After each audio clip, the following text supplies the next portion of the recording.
biganye nti egende waseka gundi oyo mukugu nnyo mukwawula abafumbo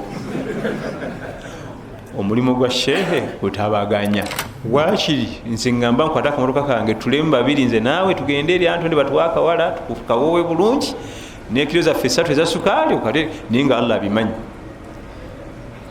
okusinga okwoza omanyi tetunafuna sukaali gwe tutwala n'omuceere bingi nnyo kati tukatubira wanankani bwe tupakasa sente bwe zinaawulira tugende ebyo bya TV bye mulabye ebyo bya TV waliyo family nga yekwisimako ekintu ekiddiini ekyokubiri mpisa bagamba nti mujje tugende mukyala wuyo mugende ne bakulu bannange tuli tugonzeemu ku nnatti omwana omutunda biki sukaali gotanywanga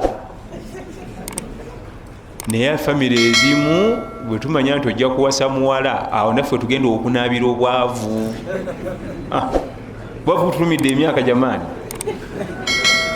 omwana yafunye omusajja nti alhamdulillah naye nga bambi kasajja twakava ku university nako kakyagatta bugasi kafune renti kabeerewo ate n'omubiri gukalaga birala nikagala kalime gwa mu bwenzi ebintu okufaanagana tekitegeeza nti byebimu olwokuba alaba ne bali abali halaali baggalawo oluggi balina n'akasigiri ka rawundi nga naye alaba akalina wano najja alowooza nti bafumbo bwe si bufumbo bannange okufuna omuntu n'obeera naye waka nga tewondi bawoowe kiba kitegeeza mu kujoga Allah watabuuka n'otuuka n'okupangisa specialist abeera omumujogerenga ddala buli kiro afdalu salawatillahi wasalamihi wabarakatihi alayhi amsayina wa amsal mulku lillahi wala hawla wala quwwata illa billah allahumma inna nas'aluka khayra ma fi hadhihi al-layl wa na'udhu bika min sharriha ونسألك خير ما بعدها ونعوذ بك من شر ما بعدها أما بعد السلام عليكم ورحمة الله وبركاته tubaza Allah tabaraka wa taala kyatuwadde obuwangazi tumusaba Allah tabaraka wa taala tugase n'ebyo bye tujja ne tulawo ne tuyiga kubanga ebigendero byaffe kwongerako nga nabbi sallallahu alayhi wasallam watugamba innal ulama hadithi mpanvu naye nawe tuukanaga nti wa innal ulama warathatul anbiya wa innal anbiya lam yuwarithu dinara wala dirhama wa innama wurithu al-ilm faman akhadhahu akhadhan bihadhin wahid abamanyi be basika baba nabbi abasomi bayirimu be basika baba anbiya alayhim salam ne bannabbi tebasikibwa dirham na dinar dirham ne dinar yalinga currency esente ezakozesebwanga ebiseera ebyo amakulu bannabbi tebabasikira ku bya bugagga basikirwako yirimu era obusika bw'abannabbi eba ilmu buli ayagala ajja bwe busika bwokka noba toli wa musayi okkirizibwa obusika obusigadde obwaffe oteekeddwa okuba nga nakakwate ne muzeeyi kyeyune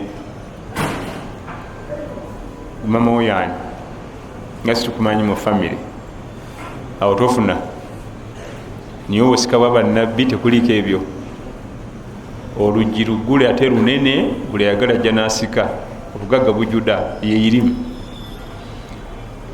asseeko n'okukwata Qur'an eyo n'agira n'ekyo asseeko okukwata hadithi n'atwala ekyo gookowa teryakunyega nti owaayo n'omalirawo banno taliyo ba anbiya alayhim salam basikirwako yirimu eyo yo teriko musaayi tigwenga situkumanyi mu family era teriko kayana tigwo tutte ettaka ddene banno tibafune gwokowa oluggi luggule lunene ekyobugagga kiri awo ayagala yayingira n'asika n'asenako kati gwe weesibye nze naawe ffe twesibye okujja okuluma ku bugagga obwo teri gwe bagoba الله الرحمن الرحيم. عن عبد الله بن عباس رضي الله عنهما قال قال رسول الله صلى الله عليه وسلم لمعاذ بن جبل رضي الله عنه حين بعثه إلى اليمن: إنك ستأتي قوما أهل كتاب، فإذا جئتهم فادعوهم إلى أن يشهدوا أن لا إله إلا الله وأن محمدا رسول الله، فإنهم أطاعوا لك بذلك فأخبرهم أن الله قد فرض عليهم 5 صلوات في كل يوم وليلة. فإنهم أطاعوا لك بذلك فأخبرهم أن الله قد فرض عليهم صدقة تؤخذ من أغنيائهم فترد على فقرائهم. فإنهم أطاعوا لك بذلك فإياك وكرائم أموالهم، واتق دعوة المظلوم فإنها ليس بينها وبين الله حجاب. عن عبد الله بن عباس رضي الله عنهما قال رسول الله صلى الله عليه وسلم لمعاذ بن جبل رضي الله عنه حين بعثه إلى اليمن فقال: إنك ستأتي قوما أهل كتاب، فلتكن أول ما تدعونهم إليهم أن يشهدوا أن لا إله إلا الله وأن محمدا رسول الله، فإنهم أطاعوا لك بذلك فأخبرهم أن الله افترض عليهم 5 صلوات في كل يوم وليلة. فإنهم أطاعوا لك بذلك فأخبرهم أن الله افترض عليهم صدقة تؤخذ من أغنيائهم فترد إلى فقرائهم. فإنهم أطاعوا لك بذلك فإياك وكرائم أموالهم، واتقي دعوة المظلوم فإنه ليس بينها وبين الله حجاب. twayingira kitaabu zaka mukyewedde, naye hadithi gyasose okuleeta mu kitabo kino erimu amateeka mangi, era nga Abdullah ibn Abbas yagitunyonyola. Yaliwo nga Nabbi sallallahu alaihi wasallam atuma emunyenye, muzimu ku munyenye za umma Muadh ibn Jabal al-Ansari munna Madina. Muadh ibn Jabal oyo nno gwe twogerako alina cepe nyingi, alina cepe mu umma muno nsuufu mayinja. Muadh ibn Jabal imamul fuqaha, yakulembera babakugu mu ddiini eno. Imamul ulama, yakulembera abamanyi. Faqihun muhaddithun muqri'u, nakinku mu kusoma Qur'an, nakinku mu ilimu ya hadith, nakinku mu fiqhi, nakinku mu ahkam. Nzala yo Madina. Muadh ibn Jabal yatola shahada ku myaka 18 egy'obukulu, neyegatta ku nabiyuna Muhammad sallallahu alaihi wasallama ngazze Madina. Buli muvubuka yenna omuto bwawulira ku bikwatagana ku munyenye eno amwegomba, kubanga Muadh ibn Jabal radiyallahu anhu yakola ebyewunyisa bingi ku myaka emimpi. Myaka 18 asiramuka, ne mu kaseera kafunda yali imamu w'Quba. Mu kaseera kafunda yali amaze ofuuka imaamu mu kyalo ky'e Quba. Ate abakyali eyo nga kula obwa imaamu, ate Nabbi sallallahu alaihi wasallam n'amuappointinga obwa imaamu e Makka, mu Fathi Makka. N'amufuula imaamu w'e Makka asaaze asomese abantu Qur'an, asomese fiqhi, asomese sala, asomese wuzu, ng'alina omwazenyi we bayitanga Abu Mahdhura. Ye mukama nga ye boosi wa Abu Mahdhura, Aws bin Mi'yani Al-Jumahi radiyallahu anhum jamia. Ate mu kaseera mpawe kaaga ate namugyeyo namutuma e Yaman. Lwaki omwana oyo yakola ebyo byonna? Yali amulabyemu ekirungo, yali amulabyemu obukugu bw'amaanyi Muadh ibn Jabal, kubanga yali mumanyi nga Allah tabaraka wa taala yamuwa obukugu mu bintu bingi, mu byo irimu ya Quran al-Karim, qira'atan mukugisoma wano mukamwa nga eyatuka, wa tafsiran n'okugivunula. Banna kino kyengenda okubagamba ekimu ku bintu ebyomutawaana. As-salaf salihin, abasookawo abalongoofu, bo wamusanganga nga wamaanyi mu darus mu ilmu, nga ni mukusoma Qur'ani wamaanyi. Ate ffe abaddako bw'aba wamaanyi mu darus wano mukukwata microphone Qur'ani ebabiraka bituli. Ate oluusi Qur'ani webanga yamaanyi nnyo mu swala nga awulira asoma makyuwa, ate mu darasa tebitegerekeka. Naye bali betwogerako byonna nga bitambulira wamu. Nga yasomye Qur'an ogamba nti tujja kusoma darasa tubeere bubeezi mu swala mwokka. Nga ate yasumulukuse irimu mu darasa ogamba tasaaza tubeere omwo. Yakitasasangika leero batono nnyo bakulu bato. Ffe ab'omulembe guno bw'anozaanozaako eno ng'akolaki? Nga wanafuwa.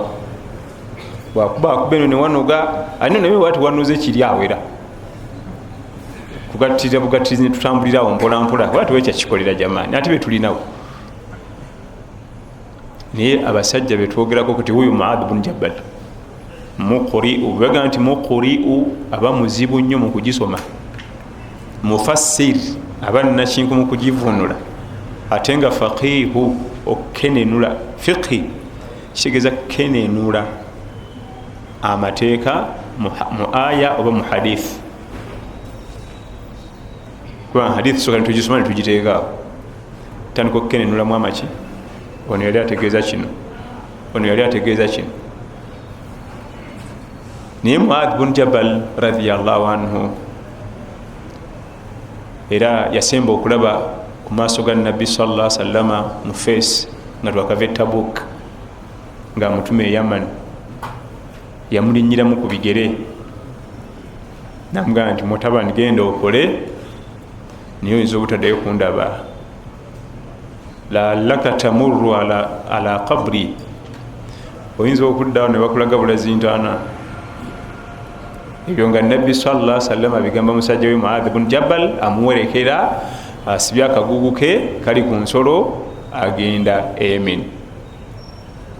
Muadh ibn Jabal era waliwo ekifaananyi tekyali tekirabikangako. Muadh ibn Jabal yali atudde ku nsolo waggulu, nga Nabbi sallallahu alaihi wasallam atambuza bigere nga yakuta omugwa oguvuga ensolo. Ekyo nga tekisanka ku mbaka, oliye mukulu yalina okuba waggulu, olina kuba wansi, naye yamugala linnya otuuleyo waggulu, nzija kutambuza bigere. Naye omuntu gwe baali bawerekera bamusibirira ntanda, entanda yokka ate yamutwala amaziga gayiika, era nga we yabimugamba bwe byali.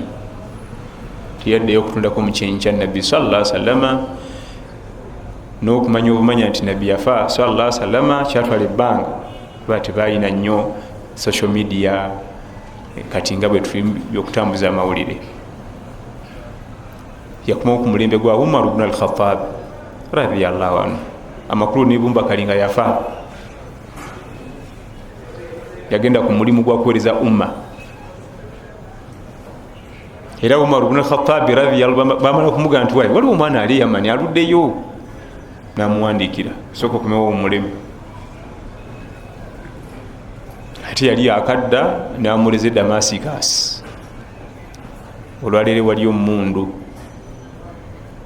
era eyo gye yafiira ku myaka 34 egy'obukulu. Naye tugende nti yasitamuka alina 18 n'afiira ku myaka 34 nga tewali kyeterumubanja, nga irimu yokka gy'asomesezaako okusomesa mu kapiriyodi ako. Nga twagenze kwogera Muadh ibn Jabal, tetuyinza kubako kye tusoma, twetaaga mwezi ekinome ekirala kubanga alina ebintu nfofoolo. Muadh bin Jabal radiyallahu anhu. Ngenda kujjayo kantu kamu weweereseza obukugu ku mulembe gwa Umar ibn al-Khattab radiyallahu anhu ng'akomyewo Madina aze kuwummulamu. Baleeta omwami yaleeta omukyala we mu kooti ya Umar ibn al-Khattab radiyallahu anhu, namugamba nti Amir, mukyala wange namulekawo ne ngenda mpakase mazeyo emyaka egi naye nsanze muzito wuuyo. Nava wano nga ngenda kati webiri bantu bagende Japan bagende Dubai okola naleka munne n'abaana kangende nonye ekyokulya sigale waka. Yadda amazeyo emyaka ebiri ng'omukyala alina olubuto lukulu. Ngenze kubonaabona ndi eyo mbonaabona tufune ekyokulya bino byonsasuddemu.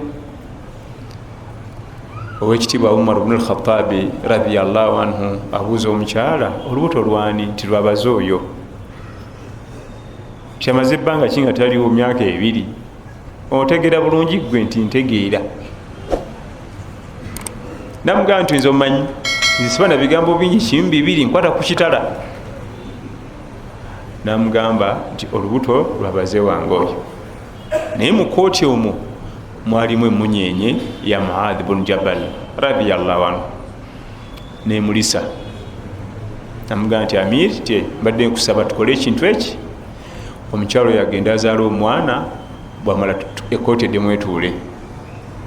Naye Umar radiyallahu anhu yakkiriza aba atuddawo olumu owesa ebbanga omwami najja n'ekisero ky'entende. Namugamba nti nkwebaza obutatta mukyala wange mwana wange. Kumba omukyala yaliko olubuto, omwami we yagenda okugenda lwali luguddemu ate ng'omukyala asooka n'olubuto emyaka ebiri. Nambuuza wategedde otya? Abasawo batugambye nti mwana mukulu ali leeti, mwana mukulu nnyo aluddeyo munda. Era ate nga yamalayo kitaawe yenna, kitaawe yaliko n'obulemu nga naye yajja nabwo. Namugamba nti ezo entende sinza kulyako n'emu mbamulyaza amaanya zitwalire Muadh ibn Jabal. Nze nali maze okutekinga position, nali ngenda kujajinga. Namugamba nti ekisero kyonna ekyentende kitwalirani Muadh ibn Jabal, era namwongerako ate cepe endala naga nti man arada alfiqh fa alayhi bi Muadh. Bw'oba yarategeera figgi w'eddiini yaffe ey'Obuisiraamu weesibe ku mwana oyo Muadh. Ekyo nno kigenda eri abaana abavubuka bato abamalira obwongo mipiira. Tulina abavubuka bato nga yetegeera ebyemipiira ng'ebakuba yirimu singa situbonabona madalasa ng'olaba mugezi muzibu nnyannyonnyola n'analayizinga n'aleeta opiniyoni n'agatta, naye ng'emipiira gy'aliko si gya kuno. Ne bali bawa obudde bagagga bavundu ng'ojja tuuka okufa n'abaana bo n'abazzukulu bo nga teyatuse mu kkoota y'abali ku bugagga bwe balina essente zaafuna wiiki emu. Omwana omuvubuka ayogerera emipiira ng'ebakuba yirimu twandibale tumuteeka ku supreme council abeere ne mufuti nga nnyingi nnyo jamaani, irimu nnyingi naye nga mipiira. Buyo omuvubuka munnammwe Muadh ibn Jabal radiyallahu anhu yakola obwa imamu Ekuba n'agibwayo n'atwalibwa. Lwaki bamukuba transfer ezo zonna? Obusobozi yalina bungi. N'atwalibwa e Makka, era imaamu yasooka okuba imaamu mulonde e Makka ye mwana mulenzi Muadh ibn Jabal radiyallahu anhu.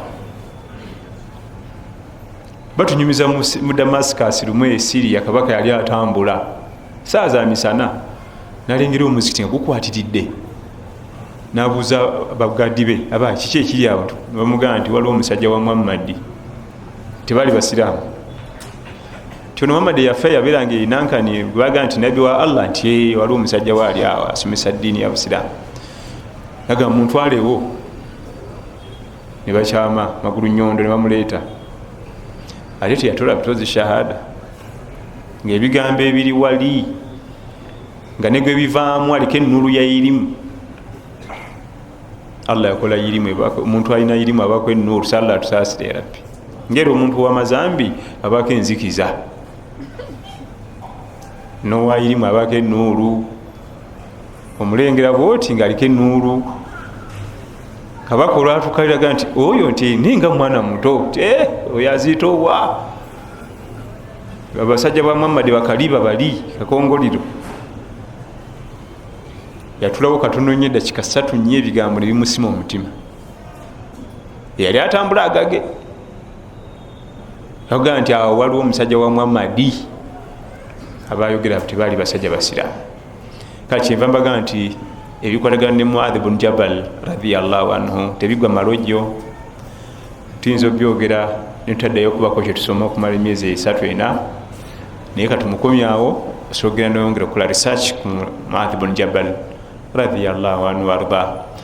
Hadithi gyatuleetedde alimu ne munne Abdullah ibn Abbas radiyallahu anhu nga nti nabbi yali amutuma nga amwolekeza e Yaman ogenda okusaasanya la ilaha illa Allah. Yamugamba nti innaka satati qauman ahla kitabi, gyolaga si basiraamu ba ahlu kitabi, bannanyini kitabu. Twala abantu bagamba ba ahlul kitab aba ategeeza al yahudu wannasara, abayudaaya n'abanasara. Buli wagamba ahlul kitabi oba mu Quran oba mu hadith kasita osanga ekigambo ekyo ategeeza al yahud wannasara. Al yahud be bagamba nti basoma ddiini ya nabbi Musa alayhi salam naye nga baabula, ate nasara be bagamba nti basoma ddiini ya nabbi Isa alayhi salam naye nga baabula. Buli gwowulira agamba Jesus abannasara, era otunulidde alimu kilasi ki eba kilabu kiba kilabu zinyingi zirya Protestants, Catholics, born again, Seventh Day, Advent, oba oliawo kiweetere nayingirawo ne ttiimu ye n'abalala baita nasara. Al yahud tubaga nti bali ku ya nabbi Musa alayhi salam. Lwaki baita ba ahlul kitab, bannanyini kitabo? Bannabbi baabe bombiriri Allah yabawa ekitabo. Nabbi Musa Allah yamuwa ekitabo alayhi salam, nabbi Isa naye Allah yamuwa ekitabo. Sibe buli kyava bayita bannanyini kitabo kubanga bannabbi baabwe buli omu alina ekitabo ne bakiwakanya.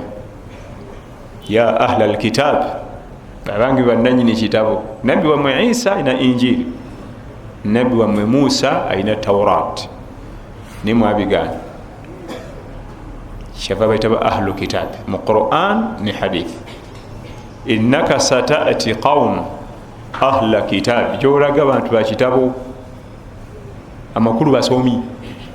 Lowooza nti ogenda kumenya mujenje ekalu bajja kuwakanya, bajja kusimba nakakongo.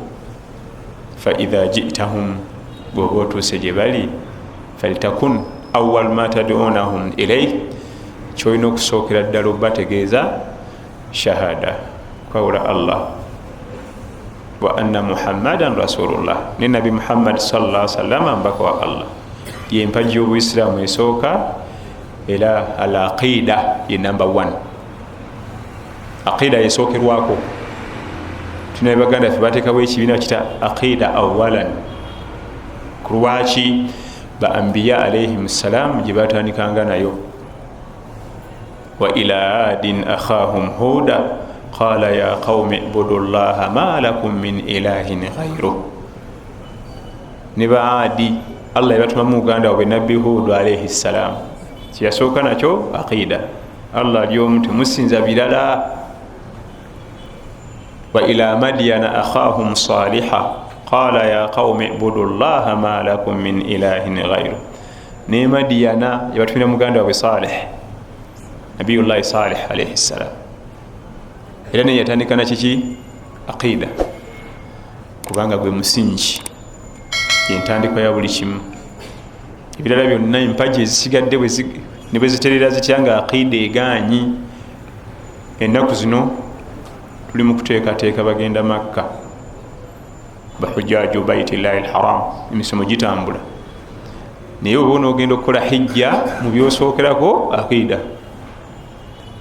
Olina akantu mu masa wena akantu wakazingazinga kali mu safe kali ku counter kali mu motoka sente ziba zikuddize tulina kyo kimamaka bagenzi sikyagenzi kuba tulina aqida omusingi ogwakwawula Allah mwofu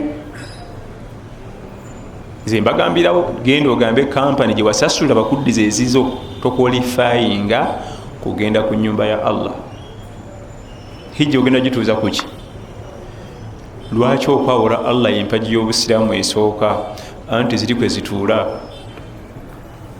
osobola okuzimba ennyumba nga teri musingi wansi oyinza osooka okuzimba waggulu nga wansi tolina kyotaddeyo tunasembayo musingi bal ate omusingi baguwa obudde bungi enkokoto yayo si eyewaggulu emitayimbwa gyayo si gyegyowaggulu bugenda kwetiika ebintu bingi ekyenjawulo ekiri ku aqida kyo tekiringa mpagi za busiraamu ezisigadde empagi z'obusiraamu ezisigadde eyinza okuba nga oli ku 30% mu swala lamanzaali nosibako 50%. aqida tebabira olina kuba na 100%. bwe muba mwaka just nti 1% esaziseeko kuli nti olina 99 kyonna kiba kifu bwe buzibu buli ku aqida yo tekuliko bya percentage erina kuba 10 ku 10. so sinawo okimanyi kati ffe ebintu tuli baganda tulina empewo z'ekika nabbi mwawula Allah mwawula ne nabbi sallallahu bimanyi ebyo naki era nsali sola zange ezi naye kati tulinayo empewo zaffe tuziteekebwa khalas tulina aqida bwe buzibu bwa aqida bwo tebulimu ka percentage 10 ku 10 bwe kuvaako kamu byonna 99 nabyo byonna byabigenze tola buli wamu yeesooka hatta n'abawandiisi b'ebitabo ye bagiwandika yokka tebagitabika na bitabo birala namateeka malala ebitabo bya akida temuba swala temubamu ramanzan kyo kiba kyokka ku nsonga egi gwe musingi bino kwe bituula abagenda e Makka وإذ بوأنا لإبراهيم مكان البيت ألا تشرك بي شيئا nyolo kuba nti ayo ezimu tuba tuzimanyi mu mutwe oga nti yeyo Allah gyatugaa nti abasinga balaba kusaala naye shiriki gwe baliko onoomusobola ebyo tebanyumiza binyumize agenda okujja nnyiniyo nombuuza kati eggongolo lino lyaki nti baŋŋamba obugulu bw'eggongolo obwo sente zijja kujja nnyingi ng'obugulu bw'eggongolo nembuuza zo zajja nti ate nali nzirabye kati lijjemu olisuule lijje mu mutima olijje ne mu wallet kubanga kulijja mu wallet nga mutima mweriri eriba tulina kyokoze okulijja mu wallet n'olikasuka ng'ate wano mweriri no work done lisuuka kuva wano ekituufu essente nnyingi Allah yazikola ki si ggongolo lino olwokuba lirina obugulu bungi naye gwe tulanga weemenya nnyo okulikaza okulikuuma nga mweriri lireme kuvunda lireme oba ensenene ye ereeta kiki kubanga ate ebyo terina magulu mangi bagikaza ensenene kyekimu ku bintu ebyononeka amangu nikuba n'akasu naye ebeera mumu nga tewali yesu eryoke empagi ey'okubiri n'essala kugenda mu ddalasa kugenda mu hajji kuwa zaka eri esooka eno okuba nga nywefu fa inhum ataau laka bidhalika bwolabanga n'essala bagondedde babitegedde fa akhbiruhum anna allaha aftarada alayhim sadaqatan tuukhadhu min aghniyaihim faturaddu ila fuqaraihim obagambe empagi ey'okusatu ti Allah tabaraka wa taala abalalikako zaka era eno ennyingo yereesa hadithi eno mu kitaabu zaka bwolabanga shahada eteredde n'essala ekiddako kiki zaka weewuunye ffe tumanyi nti ekiddako kusiiba lwaki aleese zaka amangu gano obusiraamu bwetaaga nnyo sente okutambula obusiraamu bwetaaga nnyo sente eno ddalaso giyimirizaawo sente eno masiri ogiyimirizaawo sente amazzi wuzu masanyalaze kulongoosa wano ne wali abakuumi. Naye nabbi sallallahu alaihi wasallam amugamba nti bayigirize ekyokusatu, Allah amaze obbalalikako zaka, tuukhadhu min agniyaihim, ejibwa mubali awo masjidi abalimu Allah basituddemu ku byenfuna, faturaddu ila fuqaraihim, nedda mu muzikiti ogwo mubalimu abatalina bulungi. Bamala omutegeeza nti zaka buli shahada weggwa neswala, bana bakatola shahada abasiraamu abapya nga alina ekiduuka kasita atandika okusaala, ekiddako tugenda kujja kubala zaka, tugenda kujja mu kiduuka kyo kubalira zaka sebo, kasita atola shahada natandika eswala natugenda tetulinda lamanzaani. Lamanzaani yinza okuba ekyali wala kubanga waliwo okwetolola kuwanvu. Naye nabbi sallallahu alaihi wasallama nambulira amateeka agafuga waawo, era nga amateeka ago gazingako ffenna. Namugamba nti wa iyaka wa karaimi amwalihim, Muadh ibn Jabal nkwewaza bw'oba okwata zaka y'abantu ate okubajjako emaali yaabwe ey'ekitiibwa. Zaka kaba kantu katono. Lwaki amugambye nti nkwewaza otwala emaali yaabwe ey'ekitiibwa? Edda zaka yavanga nnyo mu bintu nga biri fiziko.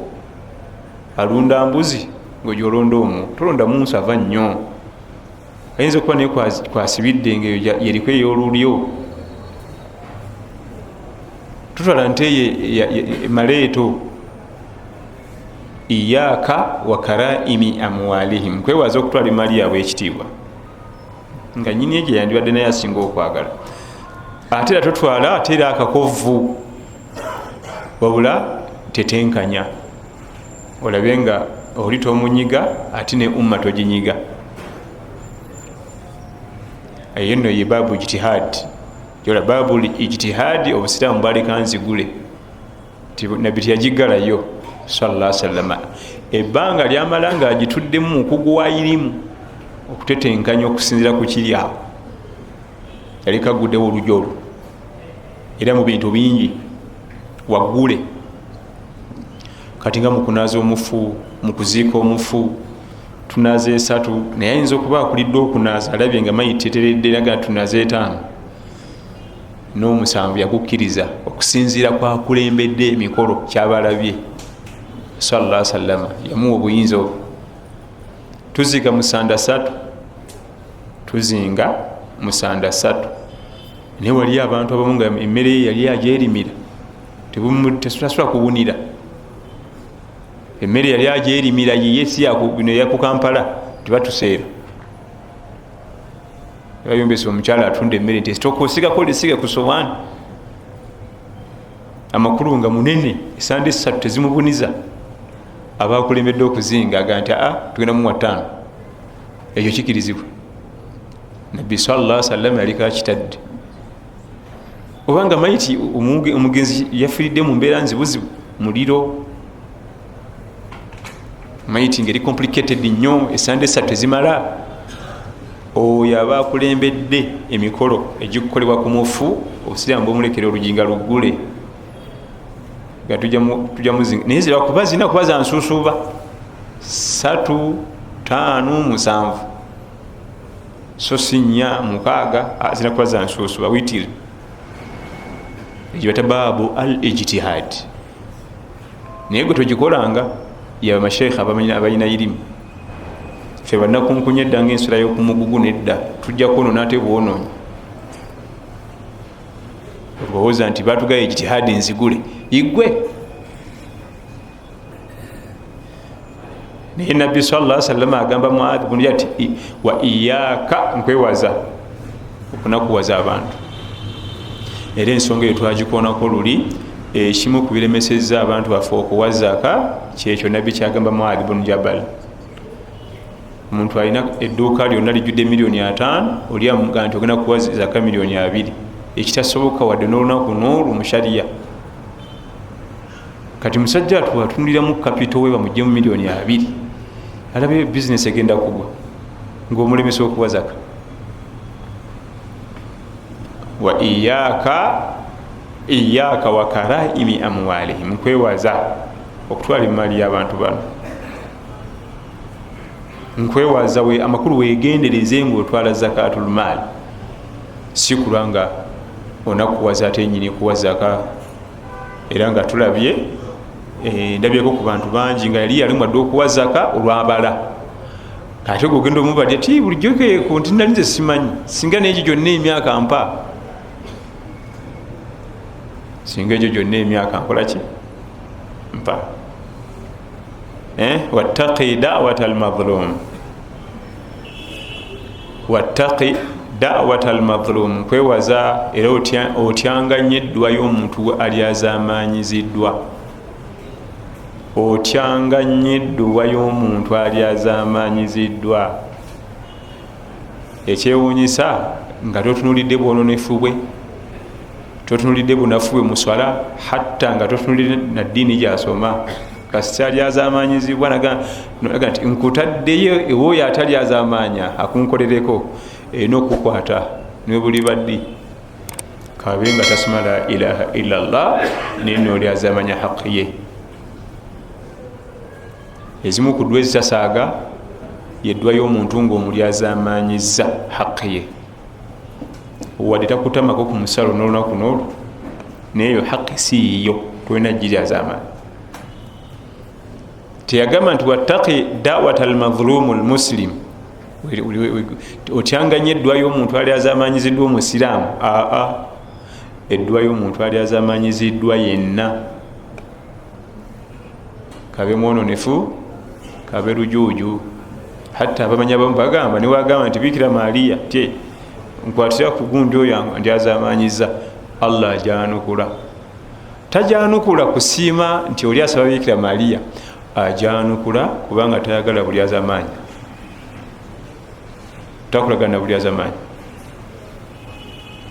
Hatta yuke yini yatugaa nti hadisi egambe etya wajaltu bainakum muharrama fala tadhalamu, olina gyetandikira ya ibadi inni harramtu dhulma ala nafsi wajaltuhu bainakum muharraman fala tadhalamu. Abaddu bange nze kenyini sinza kulyazama. Allah tabaraka wa taala watuga ye kenyini tasobola, era kiri haramu kuye, yakifuula haramu kuye okulyazamanya. So nga ne bwe yandyazamanyiza omulopawa ogenda kuyimirira ku kazinga akatali kake olope, era omulopa wani naye talyazamanya. Inna Allaha la yadhlimu nnasa shay'a, talyazamanya muntu kantu konna. Wajaltuhu bainakum muharrama, era bulyazamanya nammwe wakati wammwe nabufuula haramu, fala tadhalamu, temulyazamanyanga. Wattaqi da'wata almadhlum, eddwa y'omuntu alyazamanyiziddwa ogityanga nnyo. Olyazamanya bulimu emiteeko esatu, obulyazamanya bulimu emiteeko esatu, gyonna tugigwamu buli lukedde. Tulinawo omuteeko ogusooka dhulumu labdi li rabbihi, omwana Adamu okulyazamanya omulezi we Allah tabaraka wa taala. Naye nga kyolyazamanya okimanyi, gwewerijjako omumanyi oleka omulyazama, yeeruweeyo okumugattikagatika. Otuzeeyo gyetatandikidde shiriki. Bw'osaba leero kuye luli bw'osaba jjajja ddungu, bw'okola ku ssente ate bw'ogenda eri bazikuume. Eyo dhulumu labdi li rabbihi, omwana Adamu bali mu kulyazamanya mutenzi we Allah, bamugatika ne lubaale bitonde bye. Ate gwe omugatise, olaba fe wano mu bantu waliwo gotakkiza kugatta naye, yanze sirikirasi eyo. Omuteeko ogwokubiri dhulumu labdi li nafsihi, omwana Adamu okweryazamanya omwoyo gwe, ng'okukola amazambi, obwenzi. Oba olyazamanya mwoyo gwe gunaasobola omuliro, okugaana okusaala, okugaana okugenda mu jjama, okugaana okwambala hijabu, oli azamanya mwoyo gugunaasobola jahannama nga kando obukando okusaako kannasu bwe kati oyogera nebyotamanyi munsimu nogaa nti kalekeeko tokajja oyinza okwogera n'ennimi zotayogerangako bwe kyozaalibwa nga nawe tobimanyi byeyogera kando dhulumu labdi linafsihi netubeerayo dhulumu labdi lilabdi obulyazabanya bwomuddu ku muddu munne obulyazabanya bwomuddu ku muddu munne ebyo byetubeeramu buli kanaku noyogerera munna amafuukuule ebyotamanyi nebyomanyi abagagga obalababo abagagga omugagga tafiirwa omwana we bwafa yamuwonzeeyo afuna obugagga mukyala we bwafa yamuwonzeeyo afuna obuki bwazaala omwana nga lyabunomo kati omuli obugagga bw'omugagga oyo oyo gwe yateekayo otolaba ekyana kyona omwana yenna alyawo tategerekeka omugagga bwafa ajja ti yakigwako yamusa asigaze sente teri mugagga afiirwa afa tisoboka olidde omugagga ye buli ekigwawo era yaganoga nti ekyo kirabwa nayonka kati gwe tokiraba ekyo omwana yamuwonzeeyo afune obugagga akuma maali ye naye ffe nomubanaku tewali buzibu niye nomugagga muntu asobola okufiisa afiirwa afa mukyala wamufaako so si nti abakoze ki naye ebigambo ebyo tugenda twogera ebyo fajitanibu rijisa min al abthani wajitanibu qawla zur allah bitwewaze ebyo ebigambo gamba bitaliko omuntu ena magulu tuna haji magoba allah musasire yali neiba wange naye yafudde nadde safaari nga siriiwo kati ginabadde twali tugenze kusibulukuka twadde mu sitaati zaffe nze naluddewo okutegeera mba tutudde tusibuluka mpulira banyumya abannayuganda naye nga ate emboozi banyumya zitunudde walala nnyo ngera zembagambye zikyalina muntu ena magulu mukazi abirimu ankani wallahi kakati nibabuuza nti bwatyo nenzijyayo essimu nibaŋŋana n'okuzika kwabwedde nga la ilaha illallah ngenda okuba eno bampa amawulire nga malala nnyo kyokka eri bali bunaayira mitala w'amayanja bagaba malala oyo binadamu mutuufu bwatakola ekyo ngaomanya si mutuufu binadamu oyinza omusobola dhulumu labdi liabdi omwanadamu alyazamanya mwanadamu munne ebyo bisinga kuba nnyo wano walifa aba walimu waliwo yagamba abantu muzikiti nga wano oyo mumulabiraawo kitaawo abeera ntungamu tane na toilet twakyama okufuna wuzu batusindika mu lunimiro sintungamu sinayo famire fetubeera lya ntonde nendowooza oba bitabudde naye muzeeyi kyene abeera Kampala eno gye yatukulizira gye yatuzaalira nengali wakati famire kijyadde agamba byayogera yenyini tabimanyi naye biva nejebiraga naye oba yali abijjeewa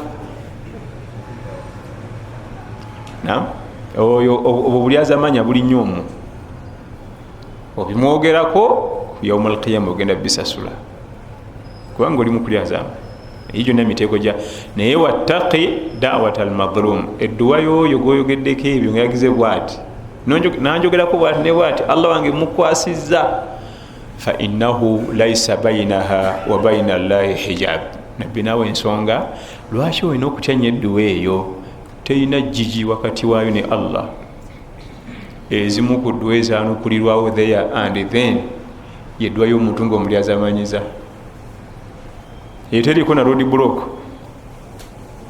terina road block awo kwonna bagikubira mukono gibuuza olagawa oli ku appointment ba tuli ku appointment eyo teri direct mu office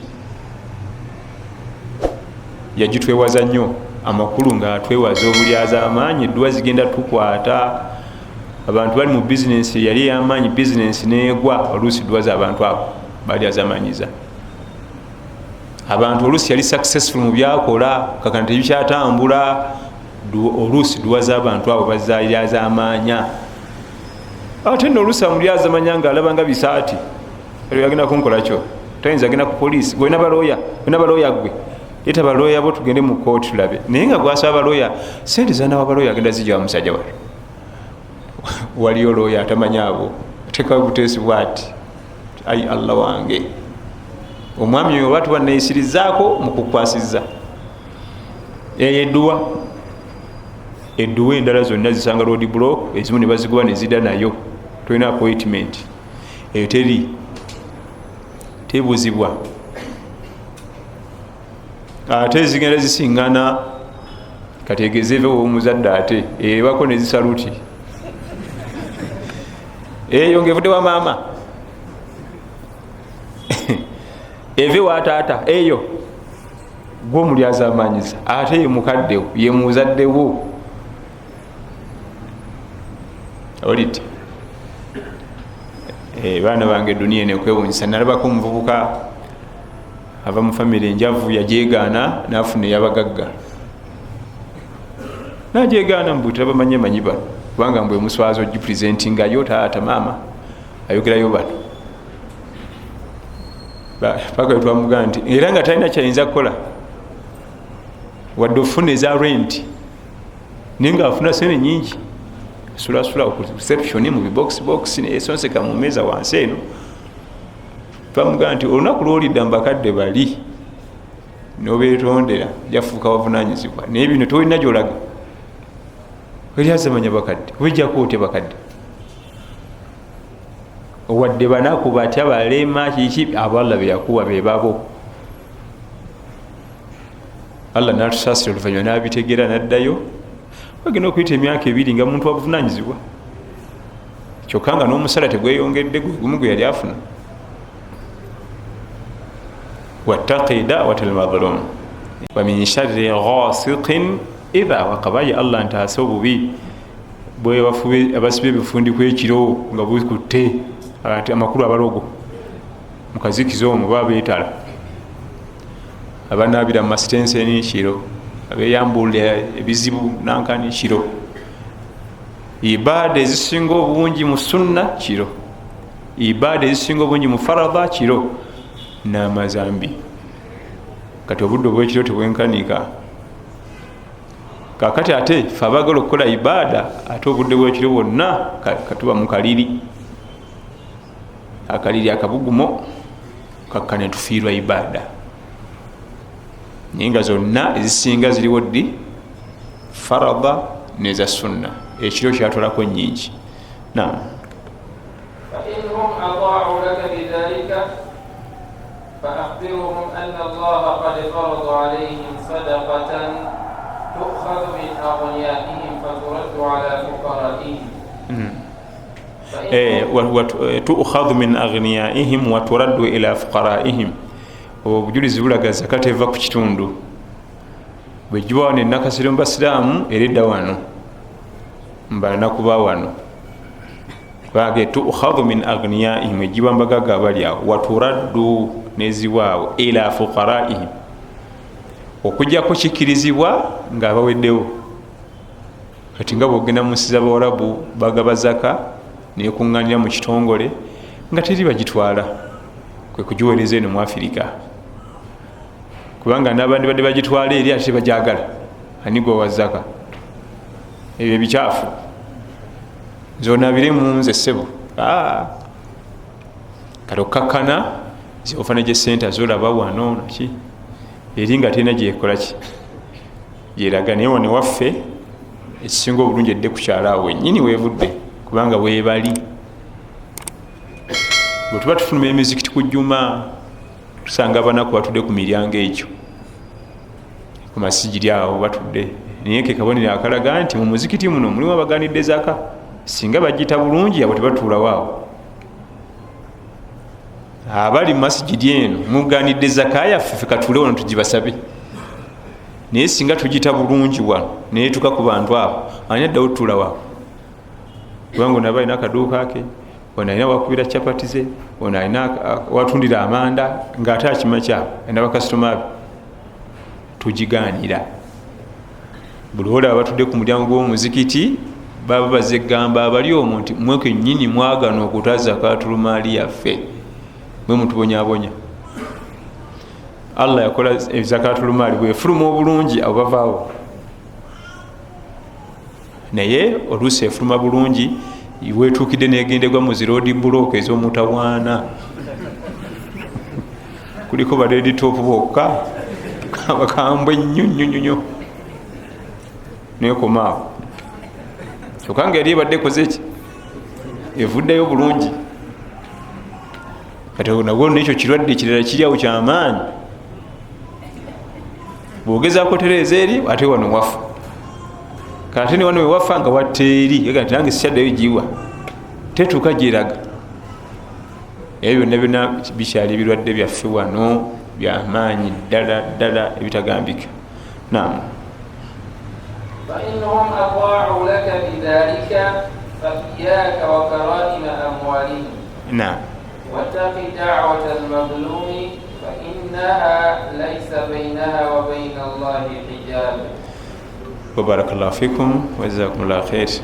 tusobodde kusoma hadithi emu leero ebaddemu ebigambo bingi n'amateeka mangi, inshallah tusaasire etugase biawunihi tabaraka wataala nebyetuyizeemu. Naam, dakika zino 5 bibuuzo inshallah.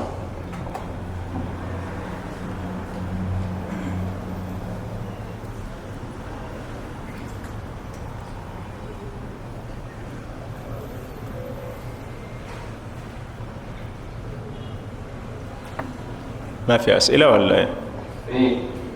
يلا جيب. نعم. السلام عليكم ورحمة الله وبركاته. وعليكم السلام. munagamba nti singa mbanga obudde bunkute buswala nga sirina wuzu, sobola okubeera nga nkola azaani nga sirina wuzu? Okwazina tekuliko kakwakulizo ka wuzu, wadde nga ekisinga obulungi kuba nayo, naye bwe kiba nti wona ogenda okufuna wuzu obudde bw'okwazina bugenda kuba leeti, kubanga abazinyi balina okukimanya nti okukwata obudde mu kwazina kigambo kikulu. Okukwata obudde mu kwazina kubanga ebintu bingi bitambulira kwazina okwo. Tuluyita oluto puroguramu nkulu nnyo mu kwazina. Naam.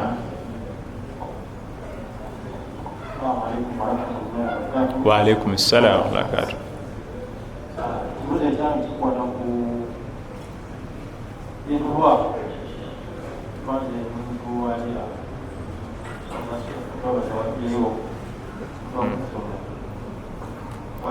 Ovalira eyo ddasa gye twalina aliira walimu? Mashallah, sanze okulaba. Amina rabbi. waliwo obusiraamu nga bakukwata ebakusiba nemukomera akamalayo emyaka ebiri, akati omukyala ajja washe amagulire omwana oyo omukyala kitya kisoboka oba kisoboka? Tusaba Allah tabaraka wa taala baganda ffe bali mu makomera abate kubanga yekka alina obusobozi ku nsonga eyo. Bwe kiba nti omwami aludde mu kkomera ng'omwakyala takyasobola kugumiikiriza, agende ayogere nabba, so si nti agende ewa sheekh. Bw'aba awulira takyasobola kuguma nakulinda ala kweyambulula mwami we gw'aba agamba, sheekh kyayinza omuyambako kumusomera amateeka agafuga ekyo. Kibanga gaa nti taata waffe afudde tuleete imamu atunaalizeeko, ani yagaa imamu anaaza bafu? Anaazi wano, anaazi walya, anaazi imamu gwakola guli gumu kubalagirira. Era nze bwe ntuuka mbabuuza akatebe kaluwa, mwinawo kafulasika ka caayi muteeke wano kati mujje. Gwe gwani ani omukulu gweyambala gloves emu, gweyambala bbiri, kugenda kukola nga mbasomeramu bibagenda okukola nga nesalirako wali nga nkuba kacaayi ka. Kati ono kyetaaga ewa sheekhe nti amateeka agafuga okweyambulula gegaluwa, so si nti sheekhe ali awo yekugattulula bafumbo, nedda kyekitendo kibi. biganye nti egende waseka gundi oyo mukugu nnyo mukwawula abafumbo. Omulimu gwa shehe kutabaganya, kubuulirira kiki obuzibuuliridde bwatugumyemu tulindemu, so si kwawula. Wabula bwe kiba kiganye asobola obbasomeramu nti mujja kwetaaga ABCD kati mugende mukole ebyamu. Naam. Wanagambye nti singa amanna awasa omukyala atali musiraamu tawuba ki gyenyinza okukola? Ate wali owasiza abantu balowooza nti okuwangala n'omukyala nga mulina ebisumuluzo n'akasefulya n'essigiri mbumuba mu bufumbo, ekyo kifaanagananga naye tekiba. Okufaanagananga kiba kyekyo obwo si bufumbo. Towasanga ku mukyala n'olunaku n'olumu gamba singa mba mbikola ebyobwenzi tawuba kigenziza okukola, kulekerawo okukola bwenzi.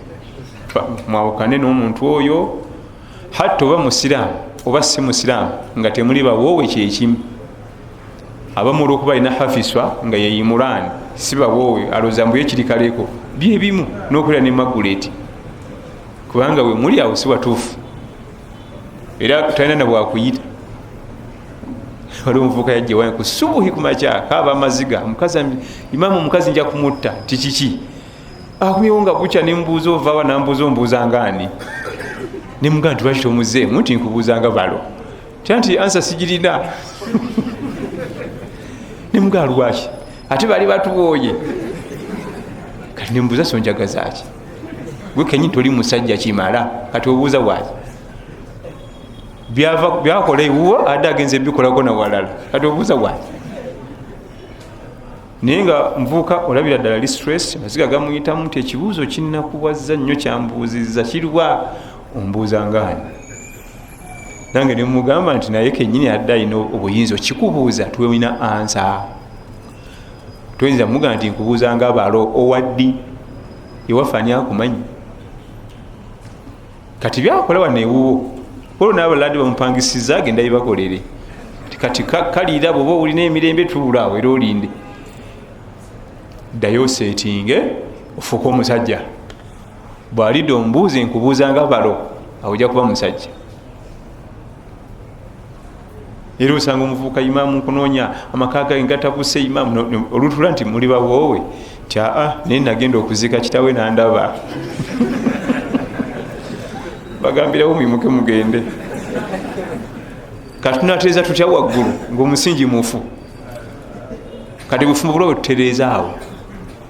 Obufumbo bw'oŋŋamba nkutereereze buluwa nga omusingi gwonna kiki, toyinza tereeza ruufu mbwe ruufu etonnya ng'olidde n'emmuli zonna zakutukakutukadde enkwegeza ziti. Soke tuseetinga omusingi nga gwa concrete then tulabe ruufu. Era nze kasowooza ebyo nomanyi kakati omanyi nga baga nti nsina budde mugende muve wano sina kyengenda kutereeza neeki temuli bafumbo.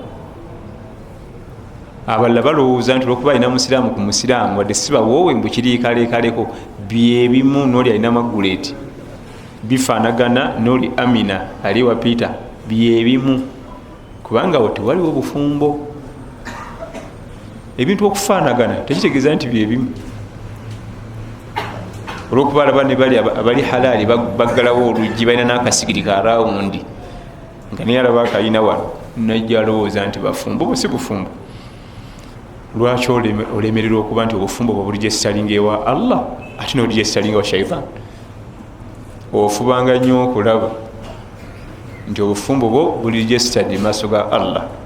Kale katukole obutonotono bw'essente entono bw'ekinaku naye nga bulina ebbeeyi, buli gyesitadde maaso ga Allah tabaraka wa taala.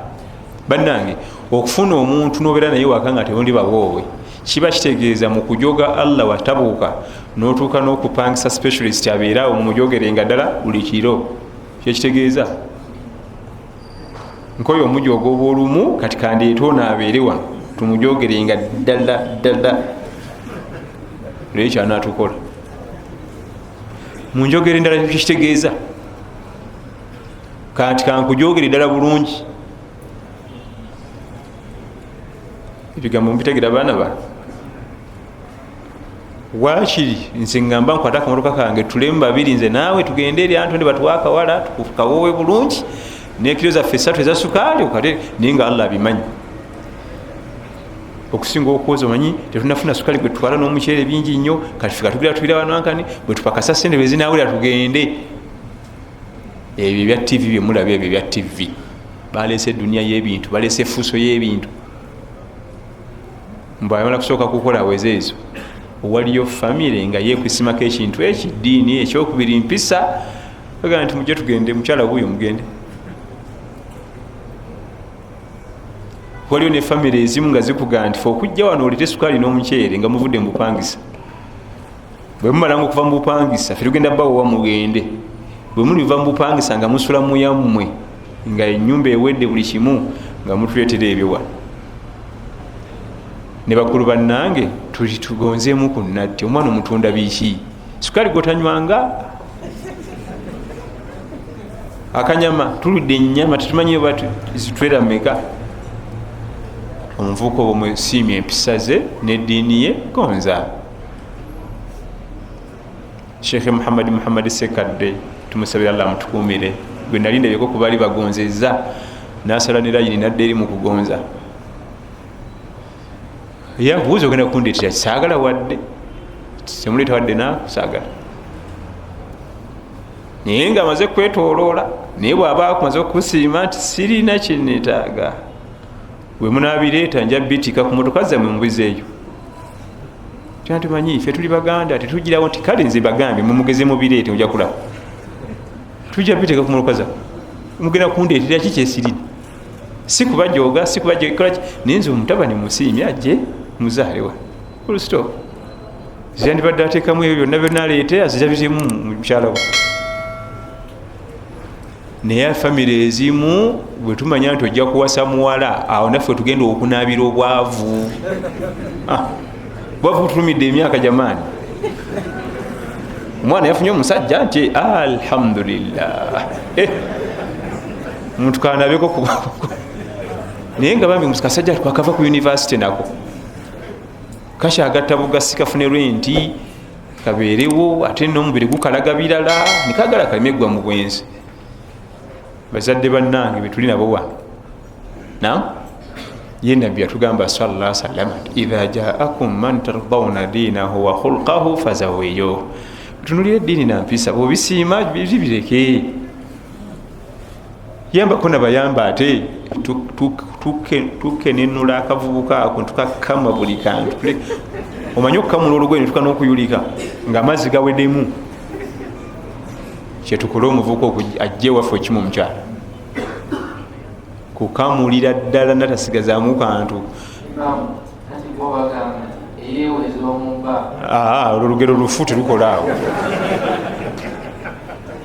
olwo lugero lufu era waliwo ebintu bingi byetwogera nga si bituufu omwana waffe tumuweredde alina diguli ate ojja sanga niwaffe naye ayina ffe situmuweredde lwaki ate mukamula waffe nekirala omwami ono omuvubuka ono bwabeera mabanja amangi nga amaze okuwasa muwalawo gamusitressinga stress era eggukira mu muwalawo abasoda bakyabanja omutimbi akati nga atuddawo omukyala wange obuuza kiki nina amabanja agali ku mukolo sinagamala era stress eggukira mu muwalawo kubanga omwami bwabeera stressed eggukira muki mu mukyala ate gwe wamuweerezaayo afuna emirembe tuwawulemu muvuka wabazze si bwe tugenda okunabirako obwavu bwetulumidde emyaka bwaba Allah aleese baraka tunazifuna. Wa barakallahu fikum. Assalamu alaikum.